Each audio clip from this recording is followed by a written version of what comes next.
Dr. Sheldon is a professor of surgery and social medicine in the Department of Surgery at the University of North Carolina in Chapel Hill. He's also the director of American College of Surgeons Health Policy Research Institute.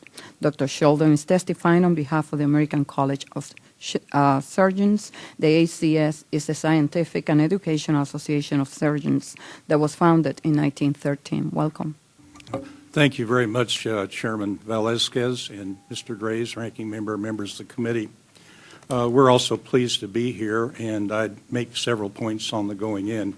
Neither candidate during the last election could put forward any of the details about one of the big problems in healthcare, which has already been mentioned by Dr. Harbaugh. It's a shortage, and I think if we pick just one specialty to try to stimulate, it's sort of like putting a finger in a dike that's got 10 holes leaking. We've got to do it for everybody. And I know we hear a lot about the problems with American medicine and all the things, and we all agree and we're all committed to health reform. But I'd call your attention to July 4th publication of Lancet, the respected British medical journal. They published a comparison of cancer deaths in the United Kingdom, 11 countries, and the United States using World Health Organization databases. Cancer mortality in the United Kingdom, which has a federal program, as everybody knows, were 23% higher than 6 European countries and 31% higher than in the United States. So my hope, among other things, is that whatever we do for health reform, we don't throw the baby out with the bathwater. There have been some good things happen over the years. We're encouraged by the book by Ezekiel Emanuel, Dr. Ezekiel Emanuel, who is a White House advisor, has a very good outline of a plan that might be done. In the similar void, and on the other side, the June 2nd publication by the Council of Economic Advisors of the White House embraced the concept of a 30% overage that could be money saved in health care costs by reduction in regional variation, by what they call input changes, and also by using the False Claims Act.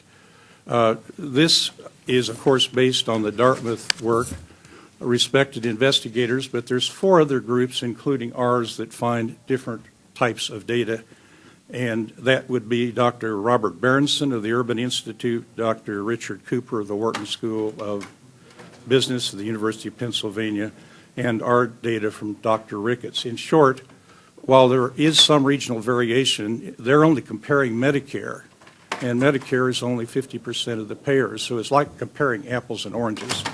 It's not agreed upon enough to be a premise for health care reform. The rest of my comments will deal with shortage of surgeons. There are shortages in every specialty of surgery today.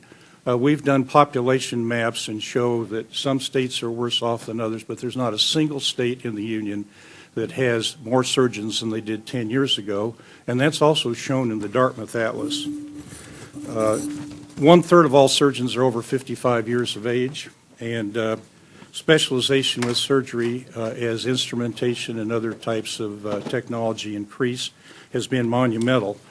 But to give some data, the general surgeon is sort of the generalist in the group. He's usually head of the trauma centers, does a lot of the transplant surgery, does a lot of the cancer surgery. And we have fewer general surgeons now practicing than we did in 1980.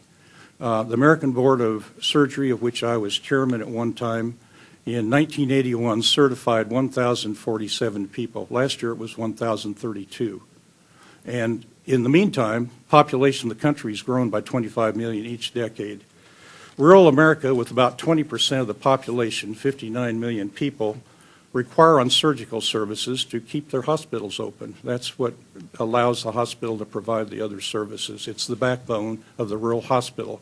There's 1,300 critical access hospitals in the United States, and 300 of them don't even have a surgeon living in the county. If a surgeon is not available, the other services pretty much go away. A further example of the shortage is cardiothoracic surgery. Cardiac disease is the commonest killer in the 20th century and will predictably be for the first part of the 21st. There are only 50 U.S. medical school graduates applied for training in cardiothoracic surgery this past year.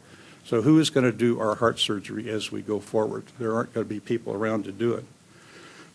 My closing comments would just say that I would believe that we have a shortage in all specialties, primary care, and all the surgical fields.